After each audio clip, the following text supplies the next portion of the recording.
하나님이여, 주의 인자하심이 어찌 그리 보배로우신지요.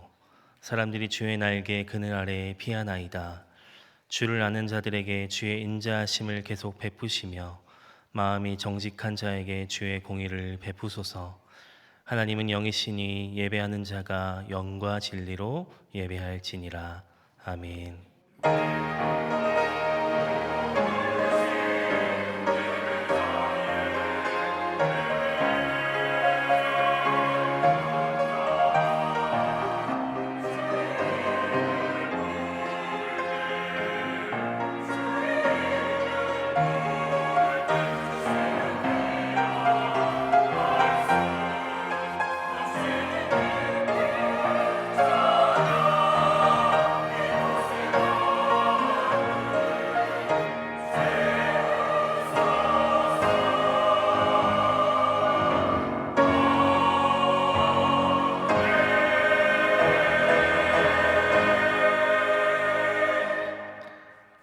거룩하신 하나님, 한 주간 택하신 자녀들에게 평안을 주시고 이 시간 주 앞에 나와 예배게 하시니 감사를 드립니다. 우리의 경배를 받아주시고 주님의 참된 위로와 안식을 내리워 주시옵소서. 세상에서 지치고 상한 심령에 회복의 은혜를 주시고 근심과 낙심 가득했던 마음에 넘치는 소망으로 채워 주시옵소서. 우리의 마음을 다해 주님을 찬송할 때에 살아 역사하시는 주의 능력을 힘있게 하여 주시옵소서. 예수님의 이름으로 기원하옵나이다. 아멘. 자리에서 일어나셔서 찬송 15장을 함께 부르시겠습니다.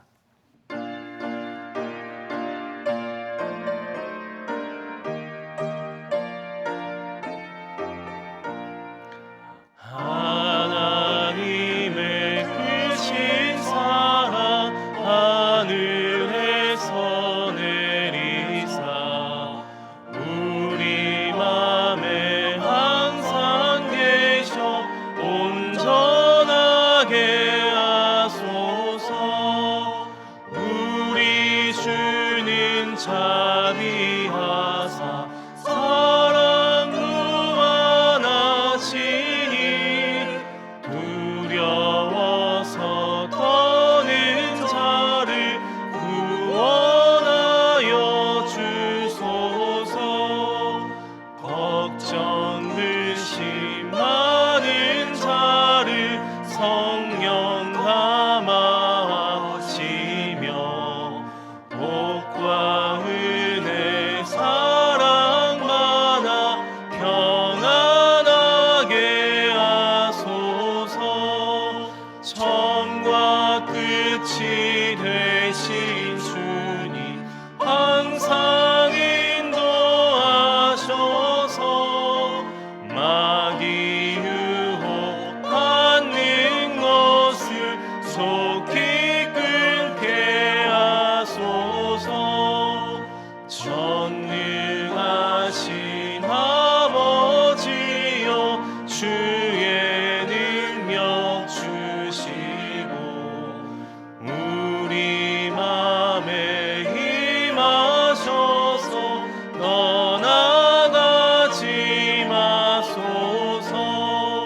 주께 영광 항상 돌려 천사처럼 섬기며 주의 사랑 영원토록 찬송하게 하소서. 우리들이 거듭나서 흠이 없게 하시고 주의 크신 구원마다 온전하게 하소서.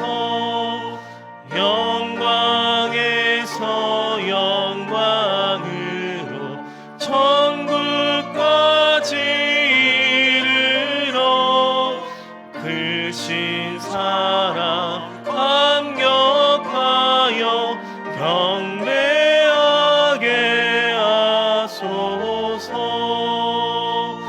아멘.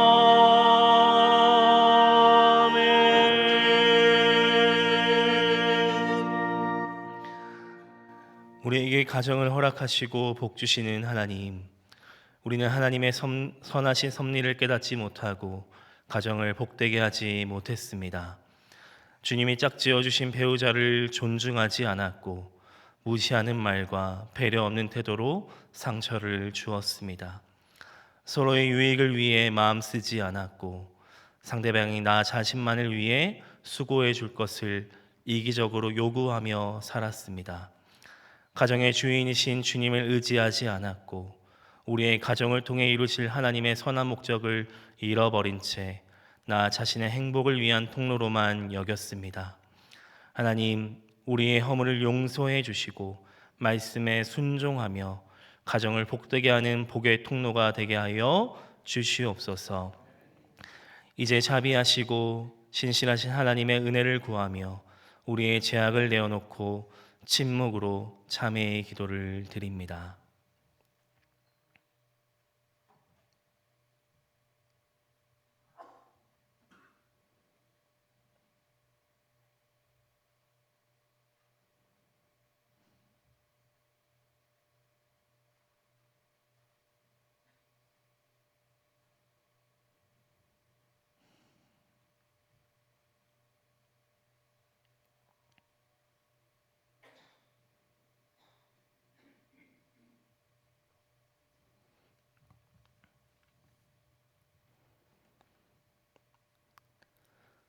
온 마음을 다해 참회하는 자들에게 주시는 하나님의 용서의 말씀이 여기 있습니다.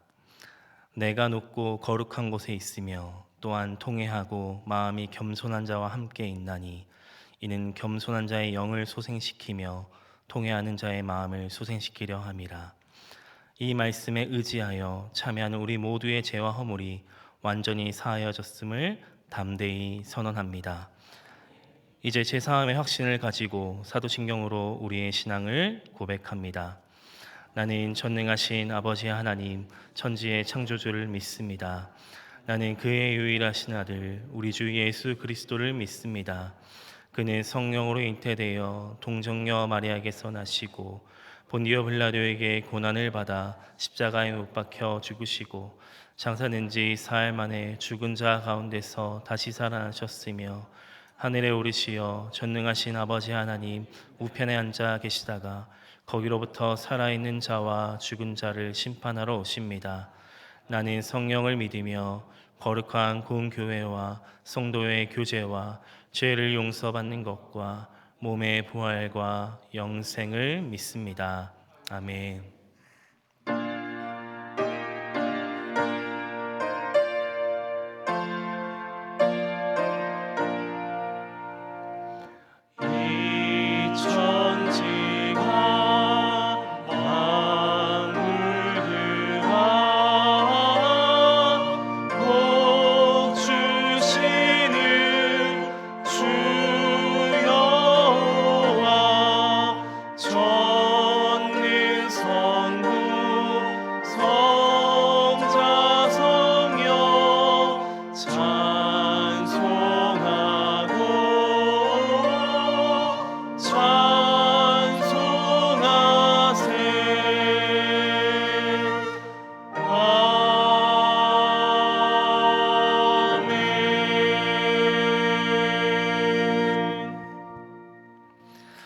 이 시간 기도하실 때 김충일 장로님께서 기도 인도해 주시겠습니다.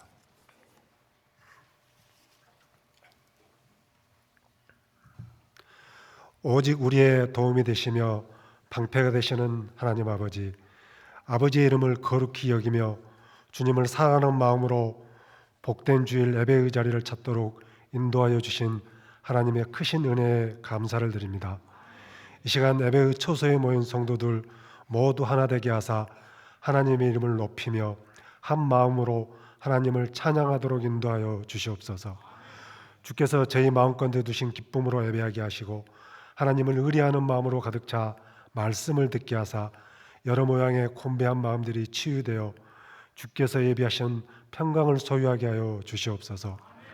우리의 삶의 분초와 모든 상황들을 아시는 주님, 주께서 크신 팔로 우리의 울타리 되어 주시고 산성이 되어 주시옵소서. 올려드리는 성도님들의 기도에 귀 기울여 주시고 때를 따라 도우시며 채우시는 하나님의 손길을 경험하게 하여 주시옵소서.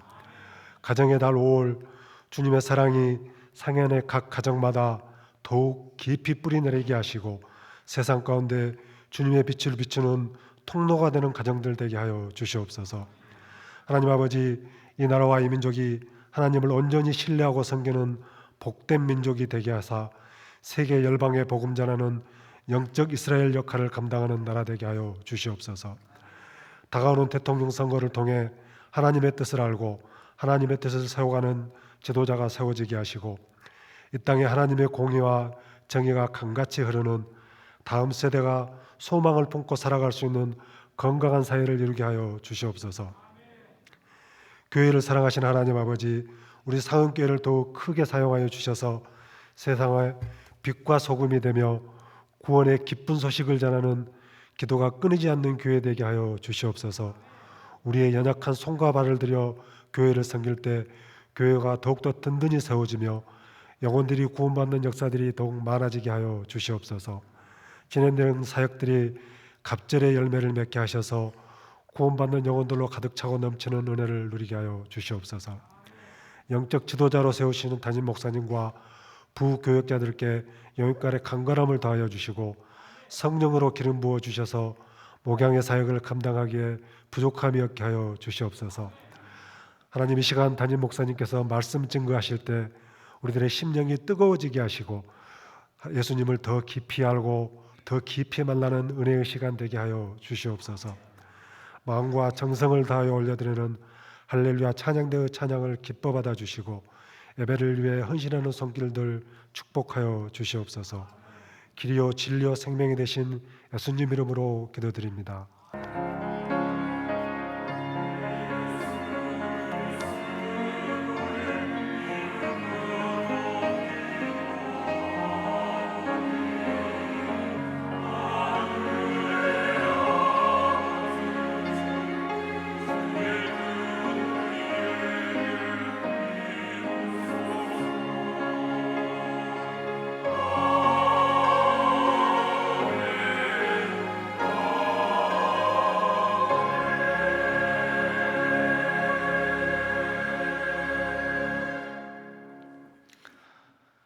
오늘 우리에게 주시는 하나님의 말씀은 베드로전서 3장 1절에서 7절 말씀입니다. 신약성경 380면입니다. 베드로전서 3장 1절에서 7절 말씀, 복의 통로라는 제목으로 계시된 말씀 봉독할 때 살아계신 하나님의 음성을 친히 들으시길 바랍니다. 아내들아, 이와 같이 자기 남편에게 순종하라. 이는 혹 말씀을 순종하지 않은 자라도 말로 말미암지 않고 그 아내의 행실로 말미암아 구원을 받게 하려 함이니 너희의 두려워하며 정결한 행실을 봄이라. 너희의 단장은 머리를 꾸미고 금을 차고 아름다운 옷을 입는 외모로 하지 말고 오직 마음에 숨은 사람을 온유하고 안정한 심령에 섞지 아니할 것으로 하라. 이는 하나님 앞에 값진 것이니라. 전에 하나님께 소망을 두었던 거룩한 부녀들도 이와 같이 자기 남편에게 순종함으로 자기를 단장하였나니 사라가 아브라함을 주라 칭하여 순종한 것 같이 너희는 선을 행하고 아무 두려운 일에도 놀라지 아니하면 그의 딸이 된 것이니라. 남편들아, 이와 같이 지식을 따라 너희 아내와 동거하고 그를 더 연약한 그릇이요 또 생명의 은혜를 함께 이어받을 자로 알아 기이 여기라. 이는 너희 기도가 막히지 아니하게 하려 함이라. 아멘. 이는 하나님의 말씀입니다. 이 시간 할렐루야 찬양대가 찬양으로 하나님께 영광 돌리시겠습니다.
감사합니다. 우리 하나님께서 귀하신 영광 받으신 줄 믿습니다. 다시 한번 큰 박수로 하나님께 영광 돌리고 찬양대 축복합니다. 감사합니다. 수고하셨습니다. 사랑하는 상인의 성도 여러분, 한 주간 하나님 은혜 안에 평안하셨습니까? 복되고 거룩한 주일 허락하시고 예배 자리 인도하신 하나님께 감사와 영광을 올려드립니다. 우리 성도님들 간에도 앞뒤 좌우로 함께 이렇게 인사 나누시겠습니다. 당신은 복의 통로십니다. 예, 우리 하나님께서는 우리 한 사람 한 사람을 복의 통로로 부르셨습니다. 우리 각자 부르심에 그 사명에 온전히 다 순종하고 따라가셔서 우리 가정에 또 우리 이웃에 주변에 복의 통로로 살아가시는 우리 모두가 되시기를 주의 이름으로 축복합니다. 어느 동창 모임에서 있었던 일입니다. 친구들끼리 이런 얘기 저런 얘기 나누다가 이제 부부 싸움에 대한 얘기가 나왔어요. 근데 한 친구가 자기는 그동안 한 번도 부부 싸움을 한 적이 없다고 자랑을 하는 것입니다. 다른 친구들이 믿기지를 않아서 도대체 비결이 뭐냐고 그렇게 물었습니다. 그랬더니 이렇게 대답을 해요. 우리 부부는 사소한 모든 일들은 다 아내가 결정을 해. 그리고 크고 중요한 일은 내가 결정을 하고 고민해. 그러면 서로 간섭할 일도 없고 다툼도 일어나지 않아. 그게 비결이야. 그럴듯한데 그러면 자네 아내는 어떤 일들을 결정하는데? 이제 친구들이 궁금하니까 물어요. 그러니까 이렇게 대답을 합니다. 아내는 월급을 관리하고 어디로 이사하고 어떤 집을 살지, 아이들을 어떤 학교에 보낼지, 무슨 차를 사야 되는지, 적금을 들지 깰지, 명절에 시댁을 가야 될지 친정에 가야 될지 그런 사소한 걸 결정하지. 그래, 얘기 듣는 친구들이 좀 이상해요. 근데 그런 일들이 좀 중요한 것 같은데 그럼 자네는 도대체 뭘 결정하는가? 나는 남북 통일을 어떻게 해야 되는지, 지구온난화에 대해서 어떻게 대처를 해야 되는지, 유엔 사무총장은 누구를 뽑아야 되는지, 이런 큰 일들은 내가 생각하고 고민하지. 아마 평생 싸울 일이 없는 가정일 것 같습니다. 여러분, 우리의 가정은 어떠십니까? 평안하십니까? 5월은 우리가 이제 가정의 달로 지키죠. 그리고 이제 돌아오는 수요일 21일은 부부의 날이기도 합니다. 둘이 하나가 된다라는 의미에서 21일을 이제 부부의 날로 정한 건데요. 창원의 한 목사님이 가정의 소중함을 일깨우기 위해서 먼저 이제 이 운동을 시작을 했고 2003년에 국회 청원을 거쳐서 2007년에 이제 법으로 정해진 기념일이 되었습니다. 그게 부부의 날이에요. 오늘 우리는 본문 말씀을 통해 이 가정을 복되게 세워가는 이 부부의 원리에 대해서 함께 생각해 보려고 합니다. 본문 1절과 2절 말씀 같이 읽어볼까요? 아내들아 이와 같이 자기 남편에게 순종하라.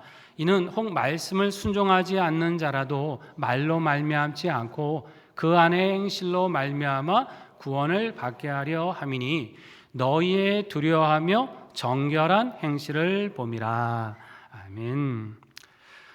성경은 아내들에게 뭐라고 하세요? 남편에게 어떻게 하라고요? 순종하라 라는 말씀을 주십니다. 이것은 유교 가부장적인 제도와 문화를 옹호하는 그런 말씀이 아니에요. 가정은 하나님이 세우셨고 그 가정을 통해 하나님이 이루어 가실 뜻과 목적이 있는데 이것을 위해서 부부가 지켜야 될 원리가 있다. 이 말씀을 주시는 겁니다. 여러분, 하나님이 우리에게 왜 가정을 주셨습니까?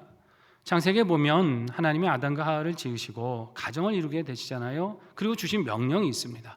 생육하고 번성하며 땅에 충만하라. 땅을 다스리라라는 말씀을 주셨어요. 그러니까 다시 말하면 하나님의 뜻대로 우리 사람이 이 세상을 아름답게 경영하고 갖고 가야 될 사명을 주셨는데 가장 기초가 되는 단위가 어디라는 거예요? 가정이다. 이렇게 말씀해 주신 거죠. 그렇기 때문에 가정에서 남편과 아내는 서로 사랑하고 도우면서 하나님이 명하신 바를 함께 잘 감당하고 이루어 가야 합니다. 그런데 서로 돕고 피차 순종을 해야 되는 관계인데 왜 특별히 아내들에게 이제 순종을 더 말씀하고 계실까요? 이유가 있습니다. 디모데전서 2장 13절 이하에 이런 말씀이 있어요. 이 말씀도 같이 읽어봅니다. 이는 아담이 먼저 지음을 받고 하와가 그 후며 아담이 속은 것이 아니고 여자가 속아 죄에 빠졌습니다. 어떤 구절이냐면 이제 교회에서 여성은 순종함으로 조용히 배우라 이 말씀을 하시면서 그 이유가 무엇인가 하면 바로 이런 이유 때문이다라고 주신 구절이에요. 자, 아담과 하와 중에 여러분 누가 먼저 지음을 받았습니까? 아담이 먼저 지음을 받았어요. 자, 그런데 죄에 누가 먼저 빠졌습니까? 하와가 먼저 죄에 빠졌어요.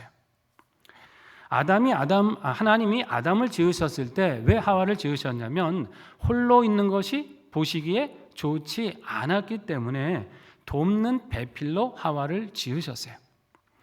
일전에도 말씀드린 바가 있습니다만 여기 돕다라는 단어가 아주 중요하다 그랬죠. 에제르라는 단어를 쓰는데 이거는 사람이 사람을 도울 때 쓰는 단어가 아니에요. 성경에서 하나님이 사람을 도와주실 때 쓰는 단어가 에제르라는 단어입니다. 그거를 지금 돕는 배필이라는 단어에 갖다가 쓴 거예요. 여러분 이게 무슨 말입니까? 더 강하다는 거죠. 더 지혜롭다는 거죠. 남편을 도울 수 있을 만큼 더 현명하다는 뜻이 있다는 거예요. 자, 그런데 이 지혜로운 하와가 어떻게 됐어요? 먼저 뱀의 꾀임에 죄에 빠졌습니다. 물론 아담도 죄에 동참을 했지만 인류 최초의 범죄가 지금 누구의 주도로 이루어지는 겁니까? 여자의 주도로 이루어지고 있다는 거예요. 자, 이건 어떤 일입니까?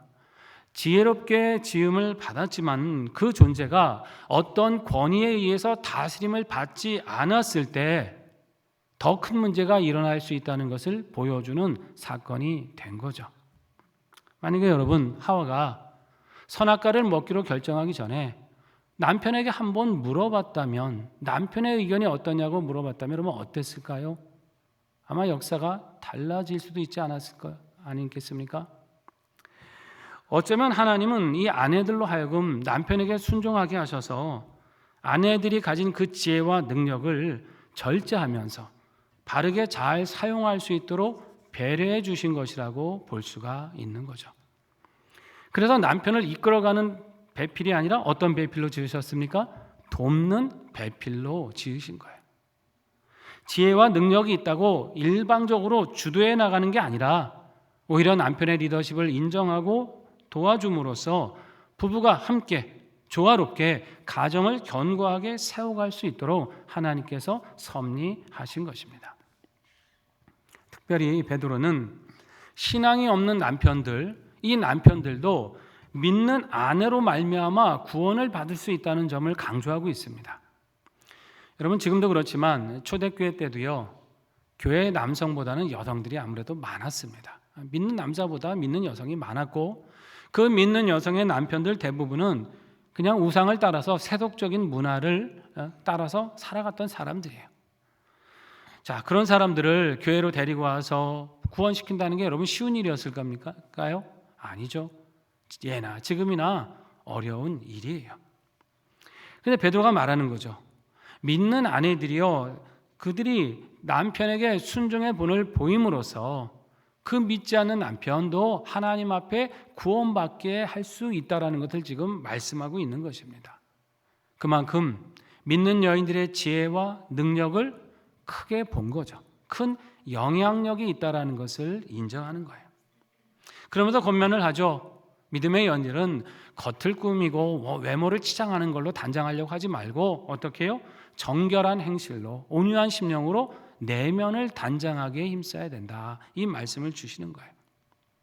남편에게 온유하고 친절한 품성을 나타내고 어떤 상황이 되든지 그 세상 시류에 요동하지 않는 그 안정된 심령을 가지는 것, 이것이 결국 남편을 변화시킬 수 있는 힘이 된다는 말씀입니다. 오늘 우리 중에서도 믿지 않는 남편들 위해 기도하고 애쓰고 계신 분들이 많이 계신 줄 압니다. 어떤 때는 참 이 문제로 오랫동안 기도하고 애를 썼는데 응답이 왜 이렇게 빨리 오지 않는가, 참 답답하고 속상하실 때가 있을 수도 있을 거예요. 그러나 여러분 결코 낙심하거나 포기하지 마시기를 바랍니다. 힘들고 어려워 보여도 믿음으로 기도하고 신앙의 본으로 섬기시면 하나님께서 반드시 응답해 주실 것입니다. 그 힘이 아내들에게 있는 거예요. 먼저 복음을 받은 사람에게 제일 먼저 전도의 대상이 되고 제일 먼저 기도의 대상이 돼야 될 사람이 누굽니까? 그건 배우자죠. 가족입니다. 제일 먼저 전도 대상이 되는 거예요. 이 땅에서만 가족으로 살다가 마실 겁니까? 그럴 수 없는 거죠. 여기서 가족으로 살았으면 천국에서도 함께 영생의 복을 누려야 될 줄로 믿습니다. 그 영혼을 구원하기 위해서 어떻게 해요? 순종하라는 말씀입니다. 이 영혼을 구원하는 일이 너무나 귀한데 가족을 구원할 수 있다고만 한다면 기꺼이 리더십을 인정하고 존중하면서 순종하라는 말씀이에요. 집 밖에서 여기저기 봉사하고 다니고 선한 일을 하고 그리스도의 향기가 되려고 많이 노력을 하지 않습니까? 그것처럼 그 노력을 남편에게도 그리고 가족에게도 쏟아서 가정에서도 그리스도를 알게 하는 향기로 살아가도록 힘쓰라는 말씀입니다. 그러한 시간들을 통해서 실제로 이 하나님의 역사를 응답을 만난 분들도 많이 계십니다. 교회 한 번도 정말 문턱에도 올 것 같지 않은 사람들이 갑자기 어느 날 뭐 차로 데려다 줄게 하면서 뭐 교회 앞에 태워다 주는 경우 있지 않습니까? 그리고 들어오지는 않아요. 몇 번 그러다 보면 주차장에 한번 쓱 들어와서 주차도 해보다가 그러다가 본당에 발걸음하게 되면서 나중에 예수 믿게 되는 분들도 계시지 않습니까? 그러다 그런 분들 중에 집사님도 되고 나중에 장로님도 되고 하신 분들도 계십니다. 시간이 걸릴 때도 있어요. 어려워 보입니다. 그러나 그렇다 해도 남편을 전도하기에 가장 적합한 사람은 누굽니까? 믿는 아내인 줄 믿습니다. 가장 그 영향을 줄 수 있는 분들이 아내예요. 여러분, 이러한 신앙과 기도로 우리 주께서 이루시는 구원의 역사를 꼭 만나시기를 축원합니다. 자, 베드로는 이 순종의 본을 아브라함의 아내 이제 사라의 예를 들어서 설명을 합니다. 창세기 18장에 보면 이제 사라가 이제 아브라함을 지칭하면서 이제 존중하는 의미로 주인이라고 하는 표현을 사용을 합니다. 자, 그러면 아브라함이 뭐 모든 면에서 존경스러웠기 때문에 이렇게 표현을 하고 순종한 겁니까? 그게 아닙니다. 본문 5절에 보면 하나님께 소망을 두었기 때문에 순종했다라는 표현이 있습니다. 하나님께 소망을 두었기 때문에. 그러니까 아브라함이 뭐 존경스럽거나 뭐 내 경제적인 보호자니까 순종한 게 아니라 사라가 소망을 두는 그 하나님, 그리고 그것이 하나님의 뜻이었기 때문에 남편에게 순종했다, 이런 뜻입니다. 사실 아브라함과 사라의 관계를 보면 사라 입장에서는 아브라함이 존경스럽지 않을 때도 분명히 있었어요. 여러분 아시는 것처럼 아브라함이 애굽 땅에 내려갔을 때, 그리고 그랄이라고 하는 지역에 내려갔을 때 그곳 사람들이 자기 아내를 뺏어갈까 봐 아내라고 말하지 못하고 뭐라 그래요? 내 누이라고 속이잖아요. 2번이나 그렇습니다. 2번이나 누이라고 거짓말을 합니다. 자, 물론 이제 하나님께서 간섭하시고 도와주셔서 사라가 이제 아무런 해를 입지는 않았습니다만, 여러분 그때 사라의 마음이 여러분 어땠겠어요? 믿었던 남편이 자기 살자고 아내를 누이라고 속이면서 이방 왕에게 내주었지 않습니까? 이게 얼마나, 어떻게 보면 너무나 이게 실망스러운 일 아닙니까? 뭐 그것뿐입니까? 아브라함이 또 어땠습니까? 하나님이 이제 아들을 주시겠다 분명히 약속하셨는데 기다리다가 도중에 더 기다리지 못하고 어떻게 했어요? 하갈이라는 여종을 통해서 이스마일이라고 하는 아들을 낳지 않습니까? 물론 사라가 먼저 제안은 했죠. 아니 그렇더라도 여보 그러지 말고 우리 하나님의 약속 믿고 기다립시다. 이렇게 거절했으면 이게 얼마나 멋있고 신뢰가 되겠습니까? 근데 못 이기는 척 그냥 하갈을 취하고 아들을 낳잖아요. 인간적으로 보면 존경스럽지 않은 면도 분명히 많았어요. 이것을 보면 사라는 아브라함에게 소망을 두고 순종한 게 아닙니다. 아브라함의 하나님께 소망을 두고 순종한 거예요. 지금은 남편이 부족하지만은 이 남편을 굳건한 믿음의 사람으로 세우실 하나님을 바라봤다는 것입니다. 그래서 남편을 통해서 가정에 선하신 역사를 이루실 그 하나님을 기대하면서 순종했다는 것이에요. 그 때문에 어떻게 됩니까? 결국 사라는 남편 아브라함과 함께 큰 축복을 받았어요. 여러분 아브라함의 이름의 뜻이 뭡니까? 열국의 아비라고 하는 뜻이잖아요. 사라의 이름 뜻은 뭐예요? 열국의 어미가 되는 거예요. 모든 믿는 자의 조상이 되는 그 축복을 부부가 함께 동일하게 받은 겁니다. 여기 계신 우리 모든 아내들은 이 신앙의 본을 따라서 남편의 권위를 세워주고 순종하시기를 바랍니다. 남편의 부족함을 주목하기보다 남편을 성숙하게 세워가실 하나님께 소망을 두세요. 그리고 기도하세요. 하나님 이 남편을 더 훌륭한 믿음의 사람으로 세워가시도록 기도하시기 바랍니다. 그렇게 살아갈 때 하나님이 우리 남편들의 그 구원의 역사를 이루어 주실 것이고 가정의 든든한 울타리가 되게 하여 주실 것입니다. 자, 이제는 남편들에게도 주시는 권면이 있습니다. 본문 7절이죠. 같이 읽어볼까요? 남편들아 이와 같이 지식을 따라 너희 아내와 동거하고 그를 더 연약한 그릇이요 또 생명의 은혜를 함께 이어받을 자로 알아 귀히 여기라. 이는 너희 기도가 막히지 아니하게 하려 함이라. 아멘. 자, 남편은 무엇을 따라 아내와 동거하라 하십니까? 이제 지식을 따라. 지식이 있어야 된다는 겁니다. 어떤 지식입니까? 먼저는 아내가 더 연약한 그릇이라는 것을 알아라라는 거예요. 사람은 다 연약하지만 아내는 대개 남편보다 더 연약하죠. 신체적으로도 힘이 약합니다. 뿐만 아니라 정서적으로 여려서 상처를 더 쉽게 받기도 해요. 그렇기 때문에 남편의 세심한 관심과 돌봄을 필요로 합니다. 대개 이제 일반적으로 보면요, 우리 남편들은 아내들보다 어떤 결혼에 대한 어떤 지식 그리고 이 상대방에 대한 이해가 부족합니다. 저도 이런 말씀 드리고 있지만 저도 예외는 아니에요. 부부가 함께 어떤 가정을 이루어야 될지, 서로의 성장을 위해서 어떻게 도와야 될지 이런 점에 대해서 남편들은 아내에 비해서 별로 그 고민이 많지가 않습니다. 그리고 듣는 자세도 부족해요. 그래서 아내의 마음을 헤아리지 못할 때가 많습니다.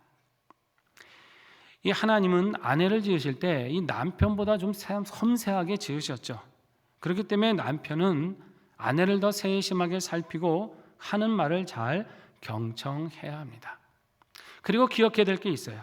그것은 이 아내가 이 생명의 유업을 함께 이어받을 사람이라고 하는 것, 이것을 기억하는 것입니다. 당시 사회는 여성의 인권이라는 개념 자체가 없지 않습니까? 그러다 보니까 정치, 사회, 종교적으로 남성들이 누리는 특권을 여성들은 누리지를 못했어요. 동등하게 이 축복을 이어받을 거라고 하는 생각조차 그런 생각이 없었습니다. 그러나 우리 예수님은 남자를 위해서만 죽으신 게 아니죠. 우리 여성들을 위해서 죽으셨고 동일한 피를 흘려서 구원해 주셨어요. 그렇게 기독교 신앙은 주 안에서 남녀가 동등되는 것을 가르쳐 주셨고 아내가 단지 남편의 뒤를 따라가는 그림자 같은 존재가 아니라 하나님 앞에서 남편과 동등하게 영생의 복을 누릴 수 있는 사람이라는 것을 우리에게 가르쳐 주신 거예요. 이것을 남편이 기억하라는 것이죠. 그리고 아내를 귀하게 여기라는 것입니다. 그러면 어떻게 하는 것이 아내를 귀하게 여기는 걸까요? 성경 에베소서 5장 25절에 보면 이런 말씀이 있어요. 같이 읽어볼까요? 남편들아 아내 사랑하기를 그리스도께서 교회를 사랑하시고 그 교회를 위하여 자신을 주심같이 하라. 아멘. 남편이 아내를 사랑하는데 어떻게 사랑하라고요? 예수님이 자신을 주심같이, 교회에게 자신을 내어주심같이 사랑하라. 예수님이 교회를 어떻게 사랑하셨습니까? 우리를 구원하시기 위해서 모든 것을, 아니 목숨까지도 하나도 아끼지 아니하고 내어주셨지 않습니까? 그런 사랑을 아내에게 하라는 거예요. 어떻게 보면 아내가 순종하는 것보다 남편이 아내를 사랑하는 게 이게 더 어려운 일이에요. 그럼 순종이라는 거는 내 주장 양보하면 돼요. 내가 주장할 거 양보하면 순종할 수 있어요. 하지만 사랑은 어떻습니까? 내가 가진 거 다 줘야 돼요. 심지어 목숨까지도 내어줘야 사랑입니다. 이게 어떻게 보면 더 어려운 계명이죠. 그러나 이렇게 함으로써 그 가정을 복되게 세우고 아내를 더 귀하게 여김으로써 하나님께서 부부를 통해서 이루어가실 선한 역사가 있다는 말씀이에요. 또 이렇게 살아갈 때 하나님께 드리는 기도가 막히지 않는다, 이렇게까지 말씀을 하세요. 그러니까 가정에서 남편이 아내를 대하는 그 태도와 하나님을 대하는 태도가 이게 연관이 된다라는 말씀인 것이죠. 아내를 사랑하지 않고 하나님을 사랑하겠다 말이 안 된다는 거예요. 아내를 온전히 사랑하며 살아가는 그 신앙을 하나님이 기뻐하시는 것입니다.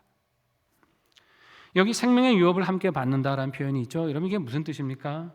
이거는 부부가 이 땅에서 이뤄가는 모든 일들, 이것을 하나님께서 동등한 가치와 동등한 수고와 동등한 상급으로 기억하신다라는 의미예요. 부부가 하는 모든 일들을 하나님은 같이 한 것으로 보신다는 말씀이죠.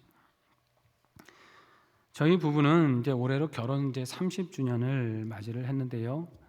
뭐 그렇다고 제 나이가 그렇게 많다는 말씀은 아닙니다. 근데 30년 중에 전도사 시절부터 하면 28년을 함께 이제 사역을 같이 해오고 있는데요. 그 시간들을 돌아보면 저 혼자 힘으로는 감당할 수 있는 게 아니었어요. 아내가 함께 교회에 와서 같이 봉사하고 수고를 했고 또 무엇보다 성도들 위해서 함께 기도해 주었기 때문에 이 사역을 감당해 올 수 있었습니다. 저는 그래도 수고한다고 뭐 사례도 받고 사람들이 인사도 많이 합니다. 목사님 수고하신다고. 그러나 아내는 뭐 그런 것도 없이 수고하면서도 또 마음고생은 더 많습니다. 나중에 천국 가면 아내가 저보다 아마 훨씬 더 상급이 많을 것 같아요. 그런 확신이 있습니다. 여러분 근데 이게 목회자 가정만의 이야기일까요? 여러분의 가정도 마찬가지예요. 어떤 남편이 열심히 수고해서 가정을 든든하게 세우고 부유하게 만들었다.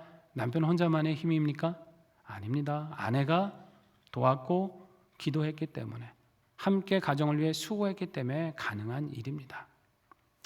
여기 우리 많은 권사님과 집사님들 교회에 와서 봉사도 하고 말씀도 배우고 친교하면서 신앙의 은혜를 많이 누리고 계시지 않습니까? 여러분 이게 어떻게 가능해요? 남편의 이해가 있었기 때문에 가능한 거 아닐까요? 집에 일이 있어도 교회 간다고 하면 그래 다녀오라고 이해해주고 격려해주고 기다려주고 하는 그 수고가 함께 있기 때문에 여러분이 또 이렇게 마음껏 하나님을 섬기실 수 있는 거 아닙니까? 이건 무슨 말씀일까요? 부부라고 하는 것은 서로가 이 장차 하늘의 유업을 함께 이어받는 동등한 자격을 가졌다는 거예요. 내가 뭘 해서 이걸 이뤘다는 게 아니라 함께 옆에서 격려하고 기도하고 사랑하고 참아주고 기다리는 서로가 있기 때문에 이 역사를 함께 이루어 왔다는 것입니다. 특별히 우리 남편들은 이 잘 드러나지 않는 아내의 수고에 대해서 귀하게 여길 뿐만 아니라 그 고마움을 잘 표현하실 수 있어야 됩니다. 우리 한국 남자들이 잘 표현을 못 하잖아요. 그걸 꼭 말해야 알아. 마음으로 알면 되지. 근데 말을 해야 압니다. 보니까 말을 하고 표현을 해줘야 되는 거예요. 아내를 생명의 유업을 함께 이어받을 자로 귀하게 여기면서 그렇게 존중히 대하라는 말씀입니다. 이 현대사회는 갈수록 가정의 위기는 더 커지죠. 갈등이 심해집니다. 여러분 이런 시대에 우리가 어떻게 살아야 됩니까? 우리 믿음의 사람들은 하나님이 주신 이 가정의 소명이 무엇인지를 더 기억하고 다시금 이 가정의 원리를 회복해 가야 될 줄로 믿습니다. 아내들은 남편에게 순종하고 남편들은 아내를 귀히 여기며 사랑하시기 바랍니다. 이렇게 부부가 서로에게 복의 통로가 될 때 하나님은 그 가정에 다할 수 없는 평안과 형통함의 은혜를 허락해 주실 것입니다. 또 아직 가정을 이루지 않는 분들 중에 내가 어떤 가정을 이루어야 될까를 기도하는 분들 계시면 내가 먼저 이 말씀에 교훈하신 이런 사람이 되어야겠다 준비하며 기도하시기를 바랍니다. 하나님께서 이 신앙의 비전을 함께 이루어갈 만남의 복을 허락해 주실 것입니다. 또 그리고 홀로 계신 분들은 우리의 영원한 신랑이 되신 주님을 더욱더 의지하실 수 있길 바랍니다. 그분을 의지하고 그 사랑 안에 거하시면서 세상이 알지 못하고 주지 못하는 그 기쁨과 평강을 누리시기를 바랍니다. 복된 이 가정의 달 각자의 위치에서 주께서 주신 이 계명에 순종하셔서 우리의 삶과 가정에 풍성한 복을 가져오는 복의 통로로 살아가시는 상현의 모든 성도들 되시기를 주의 이름으로 축원합니다. 기도하겠습니다. 우리 말씀 붙들고 하나님 앞에 간구합니다. 하나님, 우리에게 귀한 가정을 주셔서 감사드립니다. 아내는 주 안에서 남편에게 순종하고 남편은 아내를 귀히 여기며 사랑하게 하셔서 우리 모두 복의 통로가 되어 하나님 주신 은혜를 풍성히 누리고 이 은혜를 세상에 나타내며 살게 하여 주시옵소서. 함께 기도하겠습니다. 하나님 아버지, 은혜를 감사드립니다. 오늘 주신 이 말씀을 통하여서 다시 한번 우리 가정에 주신 이 사명과 은혜를 돌아볼 수 있도록 인도하여 주시옵소서. 부부가 함께 하나님의 사랑을 누리고 함께 하나님을 섬기고 그 뜻을 이루어갈 수 있는 한마음의 신앙 되게 도와주셔서 믿지 않는 가족이 있다면 하나님 믿는 자의 신앙으로 전도하고 구원할 수 있도록 역사하여 주시고 온 가족이 함께 하나님을 경외하고 섬기는 복을 누리게 하여 주시옵소서. 아니 남편을 순종할 때에 하나님 더욱더 남편들의 마음이 힘을 얻고 하나님을 의지하고 가정의 든든한 울타리가 될 수 있도록 붙잡아 주시옵고 하나님 또 남편들의 아내를 목숨을 다해 사랑할 때에 하나님께서 주시는 그 은혜를 풍성히 누려서 더욱더 가정이 복되고 예비하신 평안과 형통함의 은혜, 기도하고 간구하는 모든 것마다 응답받는 은혜를 누리게 하여 주시옵소서. 어려운 위기의 시대에 우리 믿음의 가정들이 견고히 서서 세상에 도전을 주고 하나님의 역사를 나타낼 수 있도록 은혜 내려 주시옵소서. 하나님 주신 말씀을 기억하며 아내들은 남편에게 순종하고 남편은 아내를 사랑하는 삶이 되어 서로에게 복의 통로가 되기를 원합니다. 서로가 복의 통로가 될 때 우리 가정에 풍성한 은혜를 나타내 주시고 어려운 위기의 시대에 우리의 가정들을 통해 하나님의 놀라우신 역사를 전하며 살아가는 우리 상현의 가정들 되게 하여 주시옵소서. 예수님의 이름으로 기도드립니다. 아멘. 찬송가 559장 부르시겠습니다.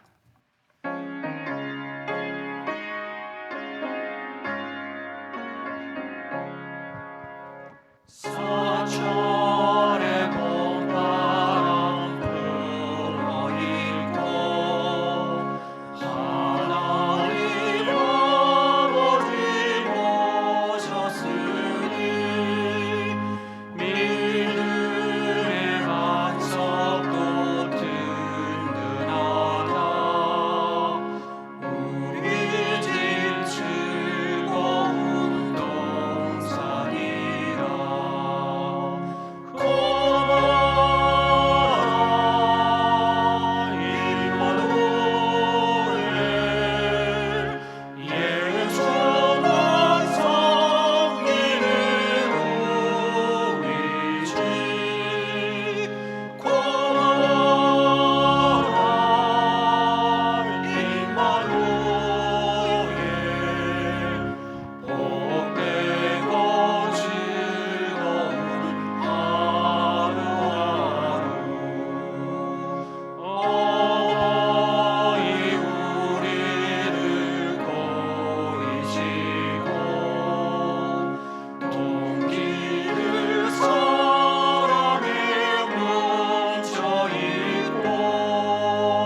좋으신 하나님, 우리에게 가정을 주시고 주께서 예비하신 복을 누리게 하심을 감사드립니다. 부부가 말씀에 따라 하나님을 경외하고 서로 순종하며 사랑하게 하셔서 하나님께서 예비하신 복을 누리고 그 영광과 은혜를 나타내게 하여 주시옵소서. 이 믿음으로 살아갈 때 우리가 복의 통로가 되어 가정과 이웃과 주변에 은혜를 끼치는 자가 되게 하여 주시옵시고, 가정을 통해 이루시고자 하는 하나님의 뜻을 이 세상에 아름답게 이루어가는 하나님 나라의 일꾼 되게 하여 주시옵소서.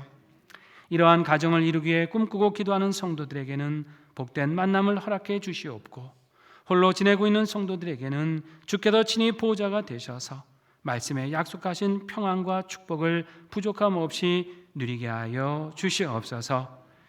하나님, 이번 주에는 찬양 콘서트를 계획하고 있습니다.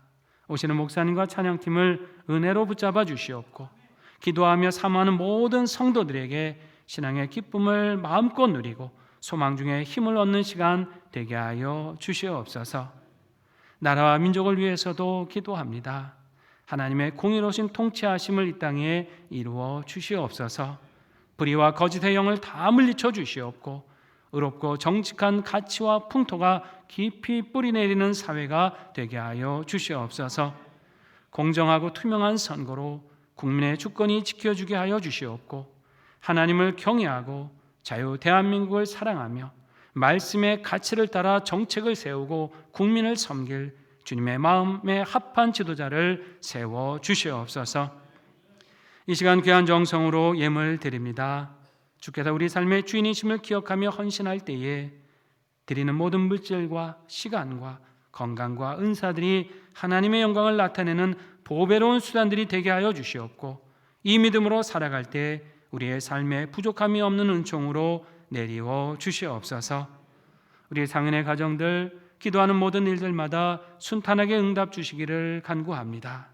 자녀들의 진학과 취업의 문을 가장 좋은 길로 열어주시옵고, 결혼과 태열매를 기도할 때 가장 선한 때에 응답해 주시옵소서. 군복무 유학 등으로 멀리 출타한 자녀들은 눈동자같이 안전히 보호하여 주시오며, 질병으로 기도하는 모든 성도들 한 사람 한 사람 온전히 치유하여 주시옵소서.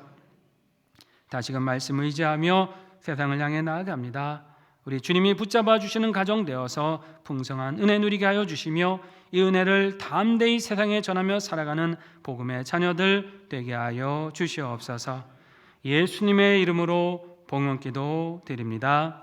아멘.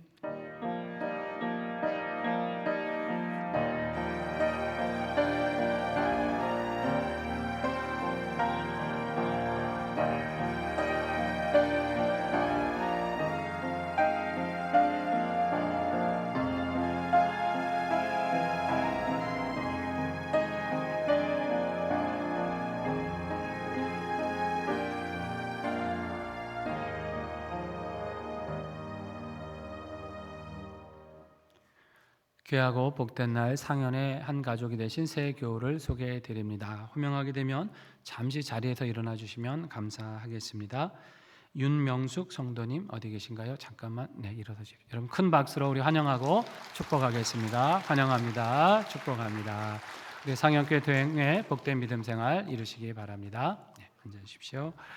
교회 소식 전해드립니다. 우리 광고해드린 것처럼 이번 주 금요일 저녁 8시 30분 당겨졌습니다. 이 자리에서 우리 송경민 목사님과 또 찬양팀 오셔서 함께 콘서트가 있습니다. 우리 전도 대상자, 특별히 믿지 않는 가족들이 있으시면 이번 기회에 함께 또 은혜 받자고 또 초청하셔서 함께 그 구원의 기쁨을 누리시고 가정의 달 큰 은혜를 받으시기를 바랍니다.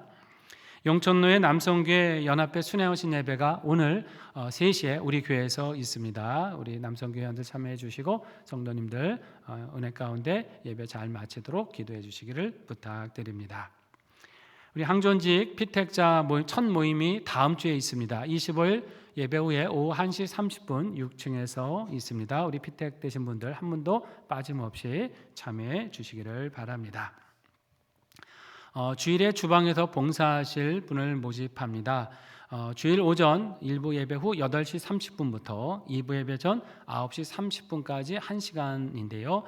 조리를 담당하시는 것은 아니고 식사 재료를 또 준비하는 그런 봉사십니다. 2분 정도가 필요하신 것 같습니다. 우리 또 기도하시면서 마음에 소원하시는 분들은 또 최대한 목사님께 문의해 주시고 신청해 주시면 되겠습니다. 우리 수요일과 금요일마다 다드림 찬양단이 또 귀한 찬양으로 또 하나님 앞에 영광 돌리고 예배를 섬기는데요. 우리 성도님들 가운데 찬양 콘티를 조금 미리 알면 좋겠다. 미리 아마 은혜 받고 오시려고 그런 것 같아요. 요청하시는 분들이 계셔서 금요일 또 수요일 찬양 목록을 홈페이지에 고지하도록 하겠습니다. 홈페이지에 들어가 보시면 말씀과 찬양이라고 하는 코너가 있고요. 거기 또 찬양대라고 하는 코너가 있죠. 그 안에 들어가시면 다드림 찬양 콘티라고 하는 란이 있습니다. 여기에 예배 하루나 이틀 전에 찬양 목록이 준비가 되면 올려드릴 테니까 또 참고하실 성도님들 여기 홈페이지를 통해서 참고하시면 되겠습니다. 교우 소식입니다. 결혼하시는 가정이 있습니다. 소망교구 김정희 비권사님, 또 이양림 성도님 가정 차녀 이지아 양이 다음 주일입니다. 25일 주일 오전 11시 30분에 논현에 있는 더채플렛 청담에서 결혼 예식이 있다고 합니다. 복된 가정 이루도록 많이 기도해 주시기를 바랍니다. 기간 모임입니다. 7여전도의 모임이 오늘 오후 1시 반에 7층에서 있고요. 1여전도의 원래 야유회가 내일 19일 오전 9시에 교회에서 모여서 출발하신다고 합니다. 그리고 3여전도의 원래는 내일 저녁 6시 30분에 은행 사거리에 있는 나우키친에서 모인다고 합니다. 각 기억하시고 참여해 주시기를 바랍니다. 이제 자리에서 일어나셔서 559장 3절을 부르시겠습니다.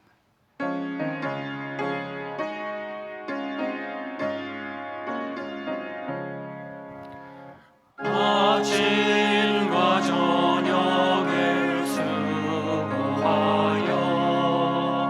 다같이 일하는 식구가 한 상에 둘러서 먹고 마셔 여기가 우리의 낙원이라.